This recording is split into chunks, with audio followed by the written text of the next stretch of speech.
John chapter 1, యోహోను సువార్త 1వ అధ్యాయం.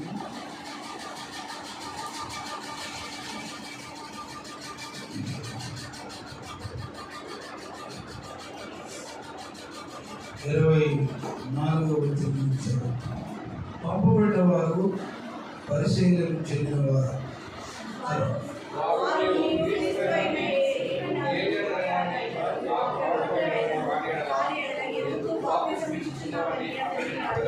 యోహోను, నేను నేలలో బాప్తిసం ఇచ్చున్నాను కానీ నా వెనుక వచ్చినవాడు మీ మధ్య ఉన్నాడు, మీరు ఆయన నెరవేరు, ఆయన చుట్టూ వారు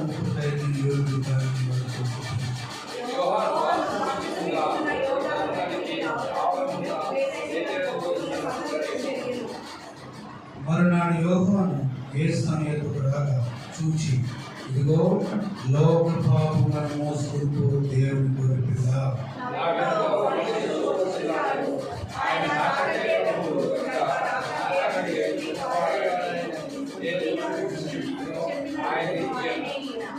నేను ఆయన్ను ఎరగలేదని, కానీ ఆయన ఇశ్రాయేలీయుల ప్రత్యక్షమవుటకు నేను నీడలో బాప్తిసం ఇచ్చుకోవచ్చని చెప్పాను.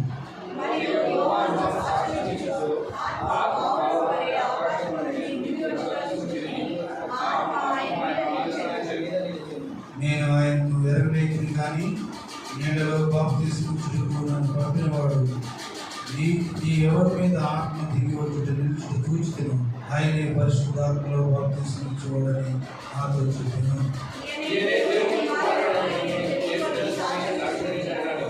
దేవుడు పరిశుద్ధ వాక్యం దీవించుగాక. కూర్చోండి. సాక్షిగా పోతారు.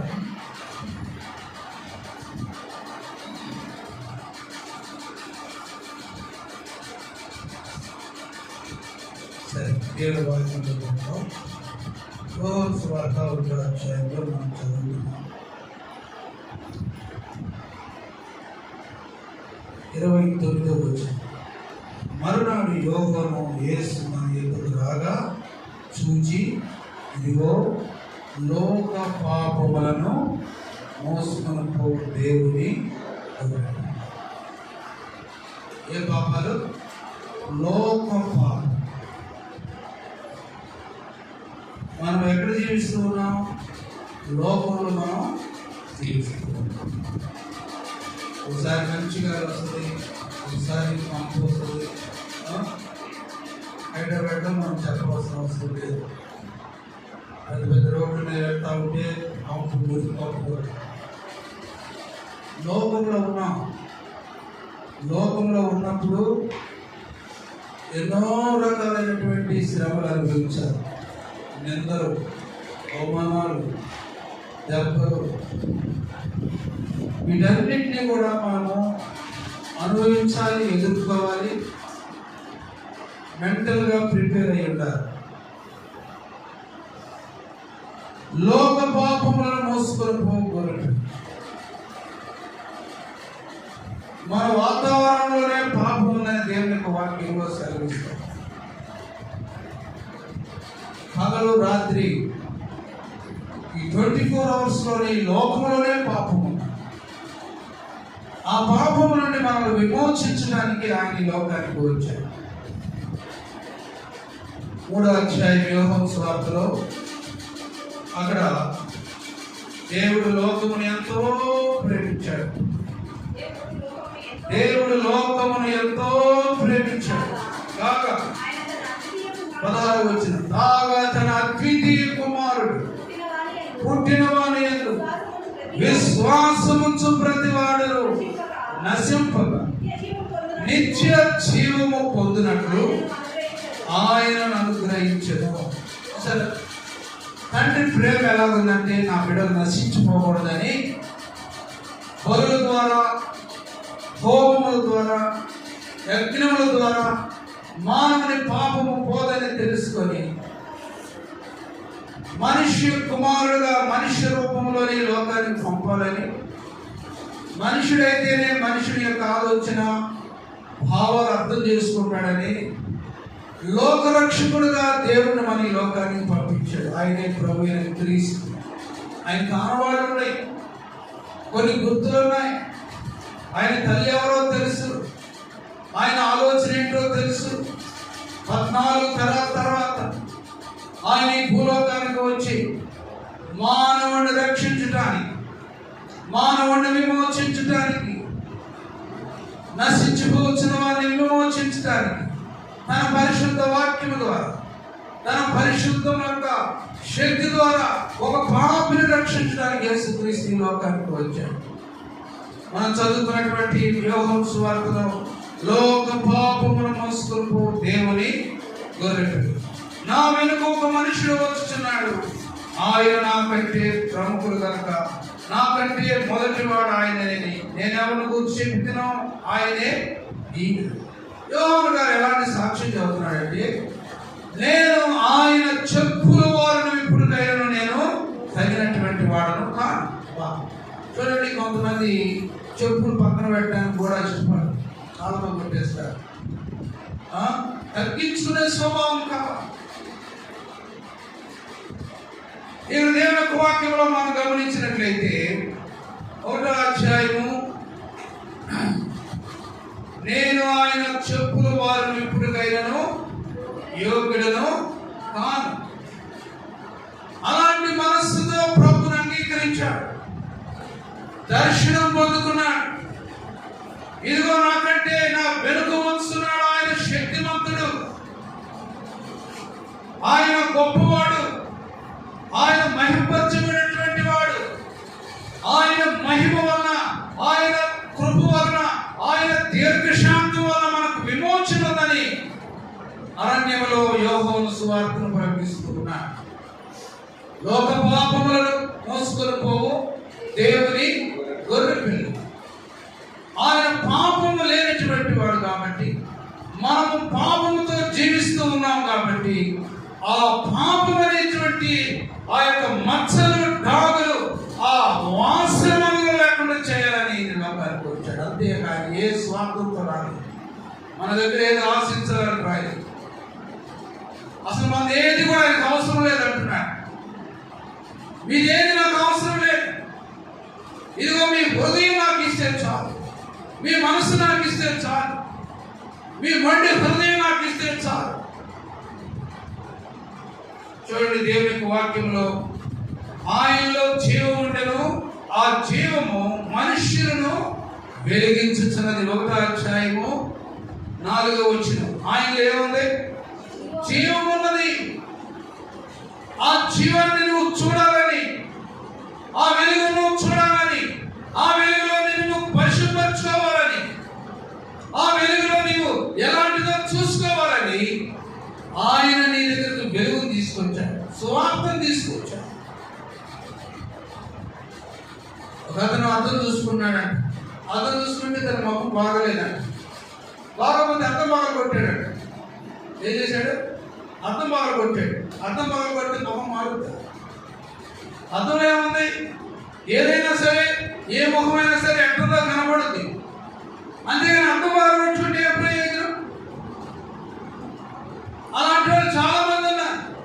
వాక్యం నచ్చక, వాక్యాన్ని అంగీకరించే మనసు లేకుండా, వాక్యాన్ని అర్థం చేసుకొని దానిని అన్వయించుకొని దానిలో జీవించడానికి ఇష్టం లేకుండా ఎన్నో సాగులు చెబుతూ ఉంటారు. ఏమండి, దేవునికి వాక్యం ఏముంటుందంటే ఆయనలో ఏముంది? జీవం ఉన్నది. జీవం అంటే ఏంటి? బ్రతికించేది. చనిపోయిన తర్వాత కూడా బ్రతికించేది. ఈ శరీరం ఇక్కడే నశించిపోతాయి, మట్టికి మట్టి అయిపోతాయి. ఎన్ని సంవత్సరాలు జీవించినా, ఎంత మంచి పేరు సంపాదించుకున్నా, ఎంత విద్వాంసుడు అయినా, ఎన్ని లక్షల రూపాయలు సంపాదించినా ఈ లోకంలో చనిపోవాల్సిందే. కానీ తిరిగి ఆత్మ దేవుని దగ్గరకు వెళ్ళి ఆయనతో అక్కడ ఏముండదు, ఆకలి ఉండదు, డబ్బుగా. చూడండి, యోహాను భక్తుడు ఇక్కడ మాట్లాడుతున్నటువంటి కొన్ని మాటలు ఎలా ఉన్నాయంటే, ఆయన ఎవరో నాకు తెలియదు, పరిశుద్ధాత్మ దేవుడు. ఇదిగో పావురము వలె పరిశుద్ధాత్మ ఎవరి మీదకి వెళ్ళి వాలుతో ఆయనే దేవుని కుమారుడు. ఇంకా చక్కగా రాయబడి చూడండి, 33వ వచనం. నేను ఆయన్ను ఎరగనైతిని కానీ నీడలో బాప్తీసమిచ్చుటకు నన్ను పంపినవాడు నీవెవరి మీద ఆత్మ దిగి వచ్చుట నిలుచుట చూతువో ఆయనే పరిశుద్ధాత్మలో బాప్తిసమిచ్చువాడని నాతో చెప్పెను.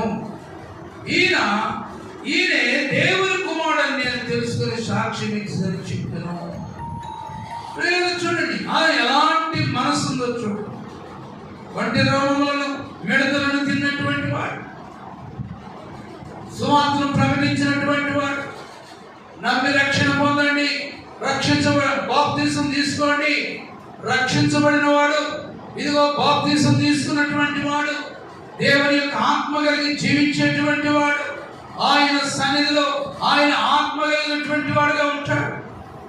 నమ్మిన వానికి రక్షణ, నమ్మిన వానికి శిక్ష. చాలా మంది ఏమనుకుంటారంటే ఇంకా కొంచెం పెద్ద అయిపోయినాక, ఇంకా కొంచెం వయసు వచ్చిన, ఇంకా కొంచెం టైం అయిపోయిన తర్వాత, చదువు అయిపోయిన తర్వాత రక్షించబడదాం, బాప్తిసం తీసుకుందాం అని అంటారు.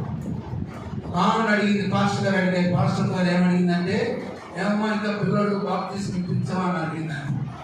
అడిగితే ఆ తల్లి ఏముందంటే, అమ్మగారు ఇంకా మా అబ్బాయికి వయసు వయసు లేదు కదండి ఆమె, ఇంకా మా అబ్బాయికి వయసు లేదు అని అడిగిందండి. ప్రియులను చూడండి, తర్వాత ఏం జరిగిందో నేను చెప్పడానికి నా మనసు లేదు.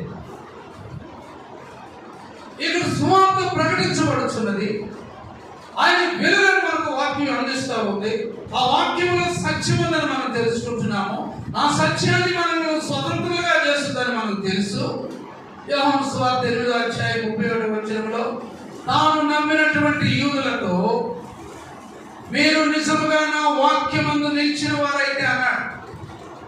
నిజముగా నా వాక్యంలో మీరు నిలిచిన వారైతే నిజముగా నాకు మీరు శిష్యులు అవుతారు, నిజముగా మీరు నాకు బిడ్డలు అవుతారు, నా రక్త మాంసములను పంచుకున్న వారు అవుతారు, నా పోలికలు కలిగినటువంటి వారి అవుతారు, నా వాక్యములో సత్యముందని మీరు గ్రహిస్తారు.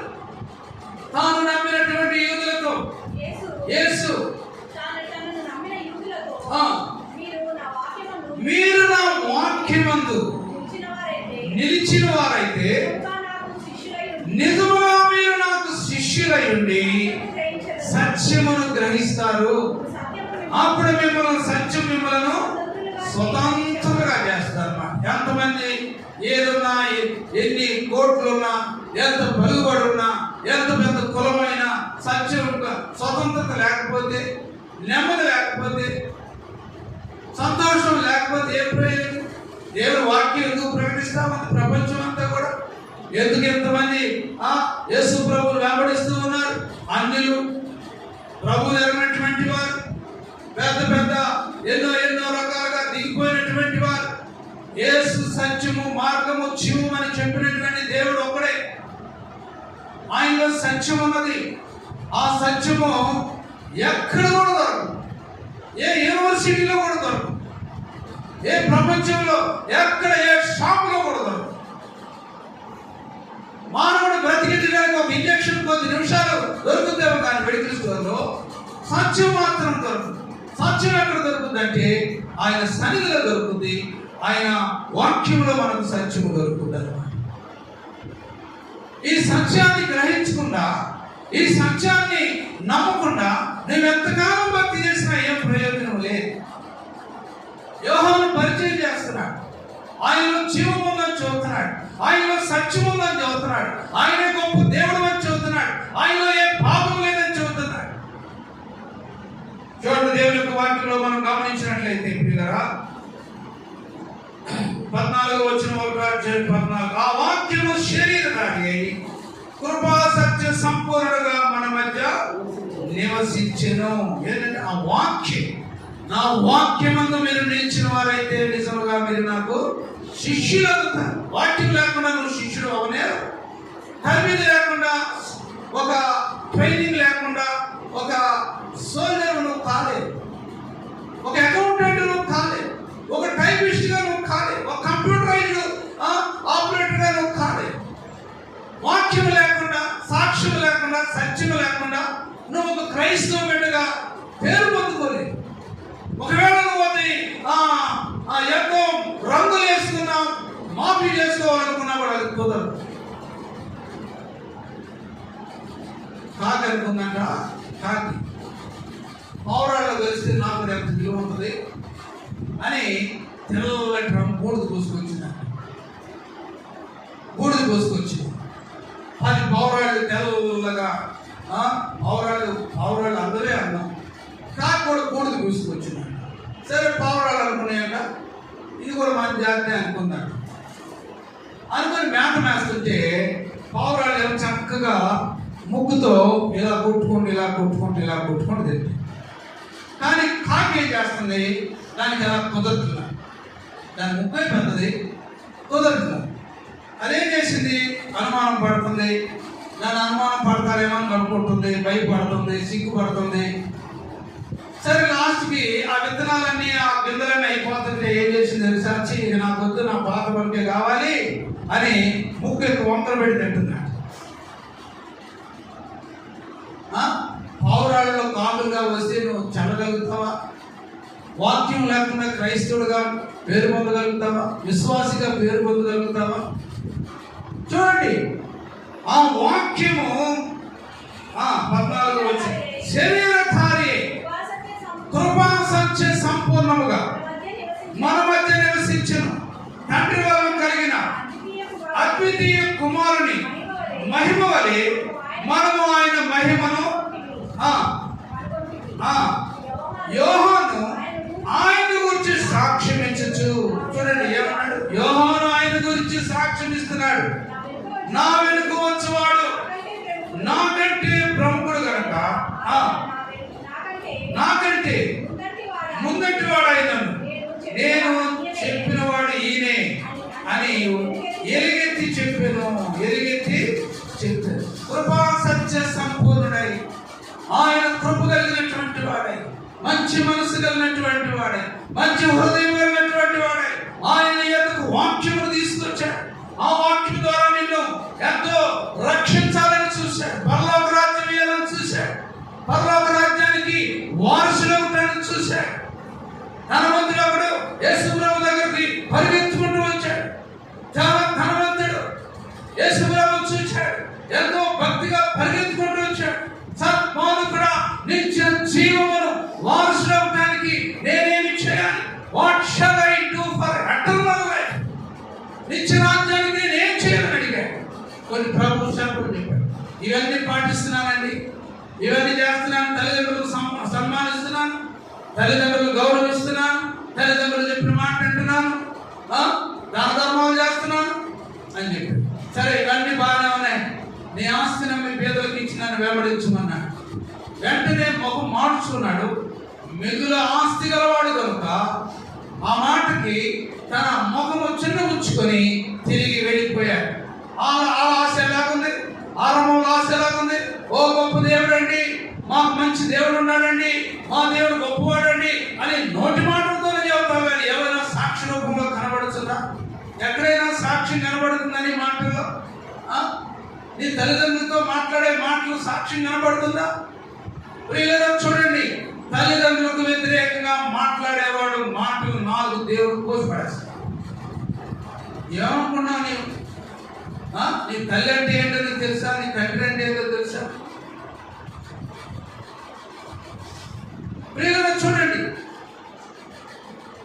లేవికాండము 19వ అధ్యాయం దేవునికి వాక్యంలో ఏముందో గమనించి.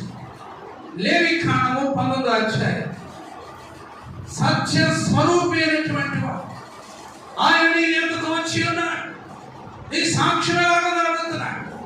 ఆయన గురించి నేను సాక్ష్యం ఇస్తున్నాను అన్నాడు యోహాను.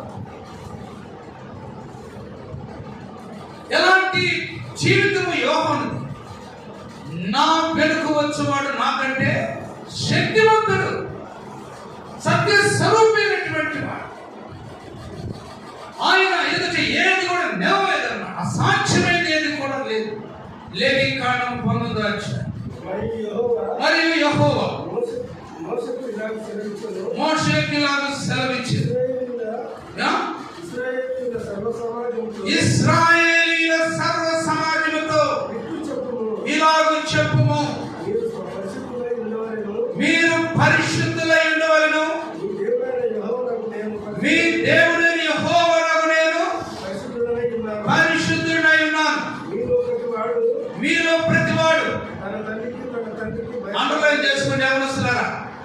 ఈ మాట ఎందుకు చెప్తున్నానంటే మీకే చదువుతున్నా. మీలో ప్రతివాడు, ఈచ్ అండ్ ఎవ్రీ బడి, మేల్ ఆర్ ఫిమేల్, మీలో ప్రతివాడు మీ తల్లిదండ్రులకి భయపడ. భయం ఉందా? నీ తల్లి అంటే భయం ఉందా? ఏం మాట్లాడుతున్నావు నీకు లెక్క ఉందా? నీ తల్లితో ఏం మాట్లాడుతున్నావు నీకు లెక్క ఉందా? ఈ భయం ఉందా? ఎవరొస్తుడా? నీ తల్లి ఎంత బాధపడిందో నీకు తెలుసా? నువ్వు అన్న మాటను బట్టి దేవుని వాక్యం ఏమని సెలవిస్తా ఉంది? మీలో ప్రతి వాడు తన తల్లికి, తండ్రి ఉందా తల్లి ఉందా? ముందు mother is first, second one is father. నీ తల్లికి నీ తండ్రికి నీవు ఏం చేయాలి? భయపడాలి. అది వాక్యం. నీలో వాక్యం ఉంటే నీలో భయం ఉంటుంది. నీలో వాక్యం ఉంటే నీలో యథార్థత ఉంటుంది అన్నమాట. నీలో వాక్యం లేకపోతే ఆ వాక్యం అంతా కూడా ఏమైపోయిందంటే మేకప్ భక్తి అయిపోయింది అనమాట. ఏ భక్తి అది? మేకప్ భక్తి అయిపోయింది. చూడండి, యెహోవా చెప్తున్న మాట ఏంటి? యేసు ప్రభు చేసిన పని ఏంటి? ఆయన కర్తవ్యం ఏమిటి?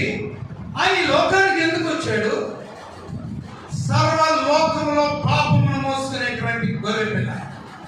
ఇదిగో లోక పాపములను మోసుకుని పో గొర్రె పిల్ల.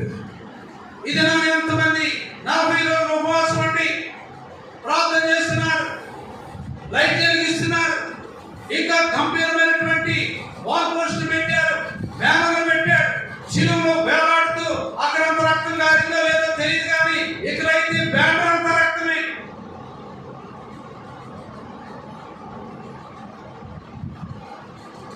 ఇలాగ ఎక్స్పోజ్ చేసుకుంటూ ఉన్నదాన్ని ఇంకా కొంచెం పెంచుకుంటూ బ్యానర్లు చేస్తున్నావు కానీ నీ హృదయం కలిగిందా? నీ మనసు కలిగిందా? ఆయన మాటలో ఒక్క మాట అయినా నీలో గుచ్చుకుంటుందా? ఇక్కడ యోహాను ఏమంటున్నాడంటే ఇదిగో లోక పాపములను మోసుకొని పో గొర్రె పిల్ల. ఎఫెసీయులకు 2వ అధ్యాయంలో దేవుని యొక్క వాక్యం ఏముంది? మీ అపరాధముల చేతనని రాశారు. మీరు మంచివాళ్ళు అన్నాడు అక్కడ, లేకపోతే మీ క్రియలు మంచి అన్నాడా? నేను ఎందుకు ఈ లోకానికి వచ్చాను? నాకు రావాల్సినటువంటి పని ఏముంది?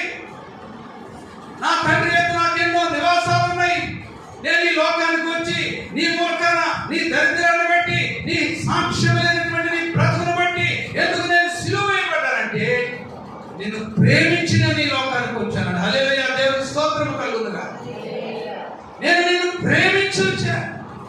నేను వెతుక్కుంటూనే వచ్చాను. నువ్వు నా దగ్గరికి రాలేదు, నేనే ఎదుక్కుంటూ నీ దగ్గరికి వచ్చాను. ప్రేమైనటువంటి దేవుని బిడ్డ, మీ అపరాధముల చేతన, మీ పాపముల చేతన, మీ అపరాధముల చేతన, మీ పాపముల చేతను చచ్చిన వారై ఉండగా ఆయన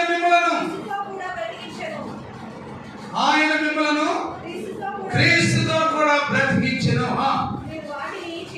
మీరు వాటిని చేయించు వాయుమండల సంబంధమైన అధిపతిని అనగా అవిధేయులైన వారిని ఇప్పుడు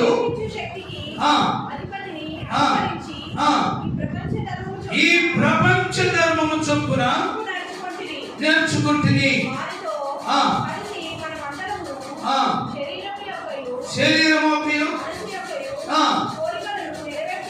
నెరవేర్చుకొనొచ్చు మన శరీరాశలను అనుసరించి మనకు ప్రవర్తించు స్వభావ సిద్ధముగా. చూడండి ప్రియులారా, ఎలాంటి స్థితిలో ఉన్నాడు? ఆయన రక్తము చేత మనల్ని విమోచించారు. ఆయన రక్తం కార్చకపోతే, ఆయన రక్తం ఖైదనంగా చెల్లించకపోతే దేశంలో శాంతి ఉండేదా? దేశంలో సమాధానం ఉండేదా? ఇప్పుడు జరుగుతున్న అక్రమం కంటే ఇంకా ఎక్కువ అక్రమం జరిగేది. కొంతమందికి ఇప్పుడైనా మనస్సాక్షి ఉంది, అయ్యో ఇది చేయకూడదు, ఇది చేయకూడదు, ఇది చేయకూడదు, ఇది దేవుడి దృష్టికి తప్పని కొంతమంది దేవుడు వాక్యం హెచ్చరిస్తాడు. మనస్సాక్షి లేని వారు ఏం చేస్తారు? ఆ తీర్పు లోకానికి రాబోతారు. ఎందుకు దేవుడిని ప్రేమించాడు? ఇవాళ గొప్పవాడు అనుకున్నావా? లేకపోతే ఆయన కంటే సుందరుడు అనుకున్నావా? లేకపోతే ఆయన కంటే జ్ఞానం కలిగినటువంటి వాడు అనుకున్నావా? ఆయన కంటే తవడవర్ణుడు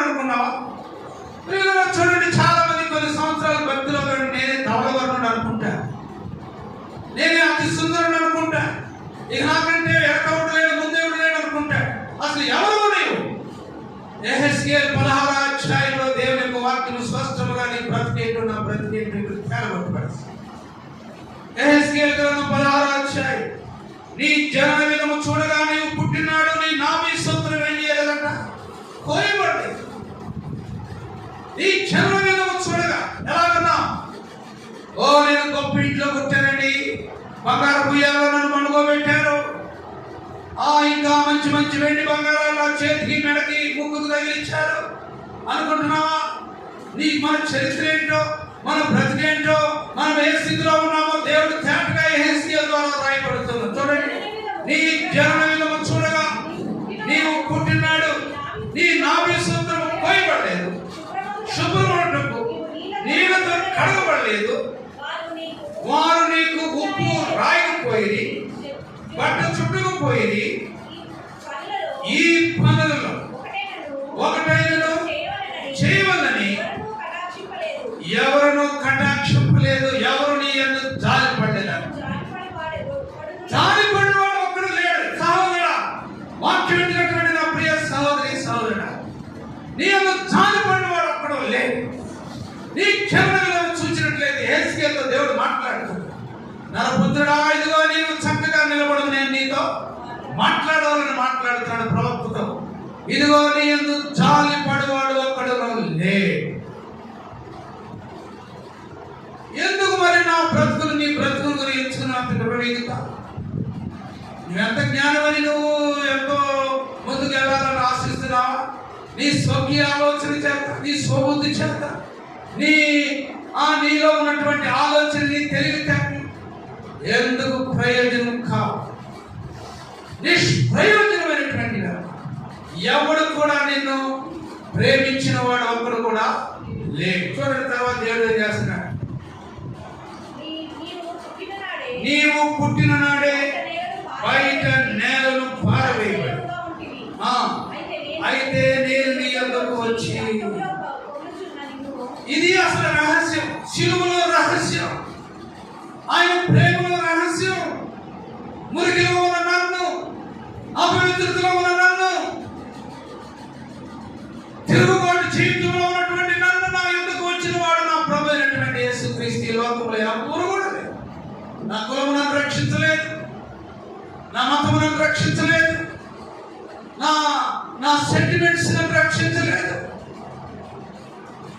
నా పూర్వీకులు నన్ను రక్షించలేదు. నా గురించి ఎన్ని యాగాలు చేశారు, బలులు అర్పించారు, భోజనాలు చేశారు, బట్టలు ఇచ్చారు, ఇలాగ మర్యాదలు చేశారు. కానీ నా శరీరంలో ఉన్న పాపమును ఎవడు తీసిలేదు, నా అంతరంగంలో ఉన్న మురికి ఎవడు కడగలేదు, నా నాభిని ఎవడు కడగలేదు, నా శరీరానికి ఉప్పే రాయలేదంట. ఏమనుకున్నా మన జీవితం? నేను నీ యొద్దకు వచ్చి తిని, చదవండి, అయితే నేను నీ యొద్దకు వచ్చి రక్తములో పొర్లుచున్నటువంటి నిన్ను చూచి, నీ రక్తములో పొర్లి ఉన్నా నీవు బ్రతుకుమని నీతో చెప్పి తిని, నీవు నీ రక్తములో పొర్లి ఉన్నాను బ్రతుకుమని నీతో చెప్పి తిని, మరియు నాటబడిన చిగురు వృద్ధి అగునట్లు నేను నిన్ను వృద్ధిలోనికి తేగ, నీవు ఎదిగి పెద్దదానమై ఆభరణ భూషితురాలమైతివి. ఎలాగైపోయా?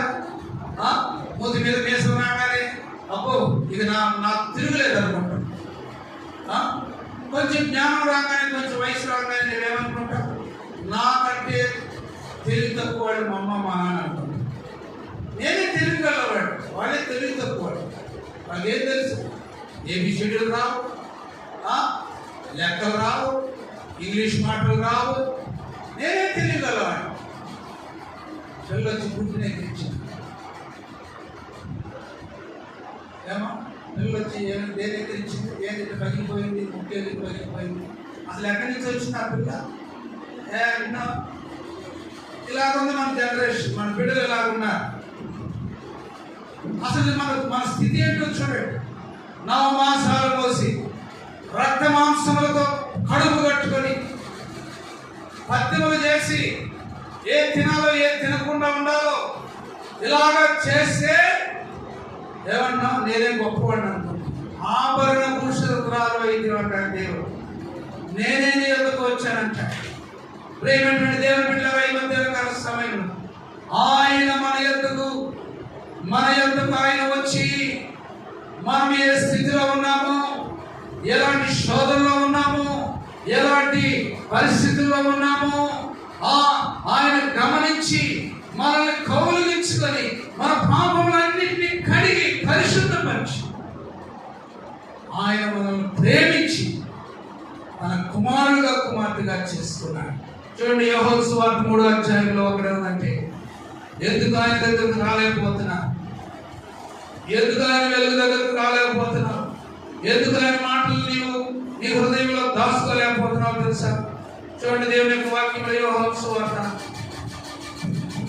సువార్త 3వ అధ్యాయము 18వ వచనం, ఆయన యందు విశ్వాసం ఉంచువానికి తీర్పు తీర్చబడదు, విశ్వసింపని వాడు దేవుని అంటే దిక్కుమాని అన్నాడు. విశ్వాసం ఉంచలేదు కనుక వారికి ఇంకా మునిపే తీర్పు తీర్చబడి, ఆ తీర్పు ఇదే, వెలుగు లోకములకు వచ్చింది కానీ తమ క్రియలు చెడ్డవైనందున మనుషులు వెలుగును ప్రేమింపక చీకటినే ప్రేమించితిరి. ప్రియులారా, చూడండి, ఎందుకు మనుషుడు శిలువ దగ్గరకు రాలేకపోతున్నాడంటే, ఇంత గంభీరమైనటువంటి ప్రేమ, కన్నీటితో ప్రేమతో నేను కౌగిలించుకున్నా నీ హృదయానికి ఇవ్వలేకపోతున్నానంటే, ఈ 40 రోజులు మాత్రమే కాదు నీ హృదయానికి ఇచ్చారు.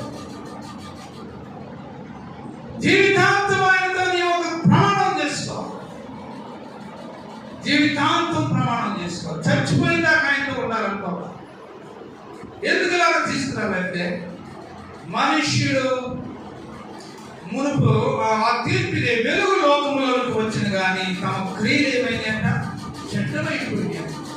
మనసులు చెడ్డమైపోయింది, హృదయం చెడిపోయింది, క్రియ చెడిపోయింది, స్వభావం చెడిపోయింది. ఆ చెడిపోయినటువంటి స్వభావంతో ఆయన దగ్గరికి రాలేకపోతాడు. ప్రేమైనటువంటి సహోదరి సహోదర, ఈ లెంట్ డేస్ అయినా సరే, ఈ శ్రమ దినాలైనా సరే, ఆయన శిలువ ఎక్కముందు 12 మంది శిష్యులను కూర్చోబెట్టి తన శరీరమును గురించి, రక్తమును గురించి ఆ భోజనంలో వారందరితో కూర్చొని మాట్లాడుతున్నాడు. మీలో ఒకడు నన్ను అప్పగించబోతున్నాడు. ఏమన్నాడు? మీలో ఒకడే అన్నాడు, నన్ను అప్పగించబోతున్నాడు, నన్ను పట్టించబోతున్నాడు, నన్ను అమ్ముకున్నాడు వాడు. అందరూ ఏమన్నారు? మేమా మేమా మేమా అని అడిగారు. యూదా కూడా అడిగాడు, నేనేనా అన్నాడు. వాడు తెలుసు, దేవుడు తెలుసు ఎవరైందని.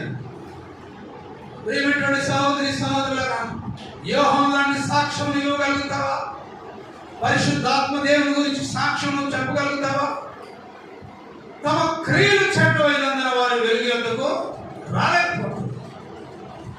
మనం దేవుడి ఎంతగా ప్రేమించాం. ఆఖరిగా మనం ఒక వాక్యం చదువుకుని యోహాను సువార్త 1వ అధ్యాయం 12వ వచనం, తమని అందరూ అంగీకరించిరు, వారందరికీ అనగా తన నామమందు విశ్వాసముంచు వారికి దేవుని పిల్లలకు వారికి ఆయన అనుగ్రహించిన అధికారం ఇచ్చాడన్నారు.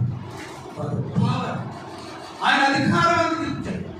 ఎందరూ ఆయన అంగీకరించారు, ఎందరూ ఆయన వాక్యమును అంగీకరించారు, ఎందరూ ఆయన సాక్ష్యమును అంగీకరించారు, ఎందరూ ఆయన వెంబడిస్తూ ఉన్నారు, ఎందరూ ఆయన మాటకి లోబడుతున్నారు, వారందరికీ కుమారులను అనుగ్రహించడానికి ఆయన చేసిన అధికారం ఇచ్చాడు.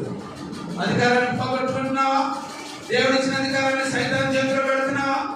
దేవుడిచ్చిన అధికారాన్ని ఇతరుల స్త్రీలు, పురుషుల చేతుల్లో, స్త్రీల చేతిలో పెడుతున్నావా? బాయ్ ఫ్రెండ్ చేతిలో పెడుతున్నావా? గర్ల్ ఫ్రెండ్ చేతిలో పెడుతున్నావా? నీ సాక్ష్యం పోగొట్టుకుంటున్నావా? ఎప్పుడైతే నీలో దేవుని భయం ఉండదో నీ నోటికి హక్కు ఉండదు. ఏం మాట్లాడుతున్నావు తెలియదు, తల్లితో ఏం మాట్లాడుతున్నావు తెలియదు, తండ్రితో ఏం మాట్లాడుతున్నావు తెలియదు. చూడండి, దేవుడు నీకు ఆయన అధికారం ఇచ్చారు. అధికారాన్ని ఎక్కడ పోగొట్టుకున్నాడు? సంసోను తనకి ఇచ్చిన బలమును దెలీలా చేతిలో పోగొట్టుకున్నాడు. సంసోను తనకి ఇచ్చినటువంటి శక్తిని, బలమును ఎవరి చేతిలో పోగొట్టుకున్నాడు? దెలీలా చేతిలో పోగొట్టుకున్నాడు.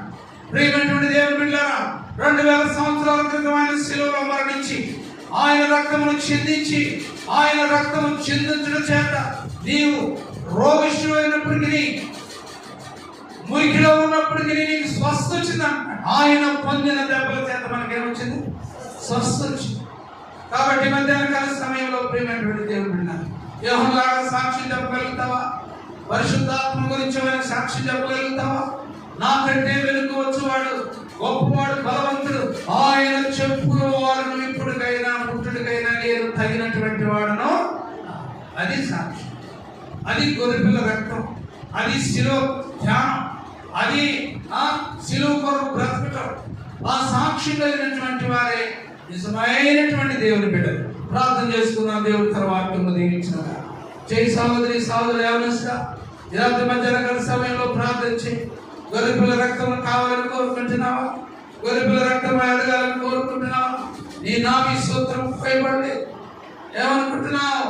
ఇదిగో నీవు రక్తంలో కొల్లి ఉండగా బతుకుతున్నావో సస్తున్నావో కూడా తెలియనటువంటి స్థితిలో పైన దేవుడు ఆకాశంలో నీ ప్రేమను పంపించి చేయి ప్రార్థన చేయి. ఏమనుకుంటున్నావు? పెద్దడైపోయిన మాటలు వస్తున్నాయా? నీ జీవితంలో అలాంటి మాటలు వస్తున్నాయి. ఎలాంటి అహంకారంతో మాట్లాడుతున్నావు? ఆ మాటకి ఎలాగా ఎంత పరిణామం ఉంటుందో, ఎంత దుఃఖం ఉంటుందో నువ్వు గమనించావా? శిలువలో బలి అయినటువంటి దేవుడి గొర్రెపిల్ల, ఆ గొర్రెపిల్ల రక్తం నేను కలుసుకోవాలని ప్రార్థన చేయాలని దేవుడు ఆశపడుతున్నాను. చేసి ప్రార్థన చేయి. ప్రభా, నా నోటి మాటలు ప్రభా అయ్యా ఇదిగో బాణముల కంటే భంగి గంభీరంగా కనబడుతున్నాయి ప్రభు. తండ్రి నన్ను దర్శించండి ఆయన, నన్ను దర్శించండి ప్రభు. యోహానులాగా నాయన ఇదిగో నీ శిలువను ప్రకటించే వారిగా సహాయించు ప్రభా. ఇదిగోనైనా దేవుని గొర్రెపిల్ల, లోక పాపములను మోసుకొని పో దేవుని గొర్రెపిల్లకు సూచించే బిడ్డగా నాకు సహాయించు ప్రభా. ఏదో శిలువ దగ్గరకు వచ్చి తండ్రి తండ్రి అని కొట్టుకుని ఏడవటం కాదు కానీ నా హృదయం అంతటితో ప్రభా సమర్పించుకొని వాక్యమందు నిలిచిన వారైతే నేను నాకు శిష్యుడు అవుతాను. ఆ వాక్యం ఎల్లప్పుడు శరీరధారి బ్రతికిన దినాలన్నీ కూడా నీ వాక్యాన్ని జ్ఞాపకం చేసుకోవడానికి మీరు మాకు సహాయం చేయమని, ఈ సన్నిధి మాతో ఉంచమని యేసు పరిశుద్ధ నామములో వేడుకొని ప్రార్థన చేస్తూ ఉన్నాము తండ్రి. ఆమేన్. ఆమేన్.